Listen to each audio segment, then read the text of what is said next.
अंतिम समय में जब अंतिम श्वास कर्ण गिन रहा था, युद्ध भूमि में घायल पड़ा हुआ था, तब भगवान श्री कृष्ण ने अर्जुन से कहा कि कर्ण को याद रखेगा जमाना, याद रखा जाएगा इसके वीरता के गुण के लिए और इसके दानवीर होने के गुण के लिए। तो अर्जुन ने कहा कि ये सबसे बड़ा दानवीर तो नहीं हो सकता। तो भगवान श्री कृष्ण ने कहा अभी बता देते हैं तुम्हें। ब्राह्मण का वेश धर करके पहुंच गए भगवान कर्ण के पास, जो युद्ध भूमि में घायल पड़ा हुआ था, और जाकर के कहने लगे कि आए तो हम आपसे मदद मांगने के लिए थे, लेकिन आप तो खुद ही अभी अपनी अंतिम श्वास गिन रहे हैं।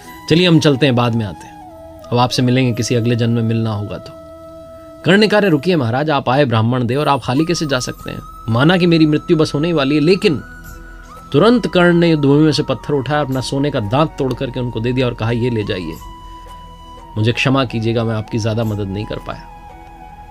भगवान श्री कृष्ण बड़े प्रसन्न हुए और तुरंत अपने वास्तविक स्वरूप में आ गए और कहा कर्ण मांगो, क्या मांगना चाहते हो? मैं तुम्हारी दानवीर होने की इस क्षमता से बहुत प्रसन्न हूं, तुम इस दुनिया को कुछ न कुछ देते ही चले गए। कर्ण ने अपने अंतिम समय में भगवान श्री कृष्ण से 3 वरदान मांगे थे। सबसे पहला कर्ण ने कहा कि मेरे साथ में जिस तरीके का अन्याय हुआ, आप अपने अगले जन्म में सुनिश्चित कीजिएगा कि मेरे वर्ग के लोगों के साथ में अन्याय ना हो। दूसरा कर्ण ने वरदान मांगा कि भगवान आपका अगला जन्म मेरे ही राज्य में हो। और तीसरा कर्ण ने वरदान मांगा कि मेरा अंतिम संस्कार ऐसा व्यक्ति करे जो पाप मुक्त हो। कहा जाता है कि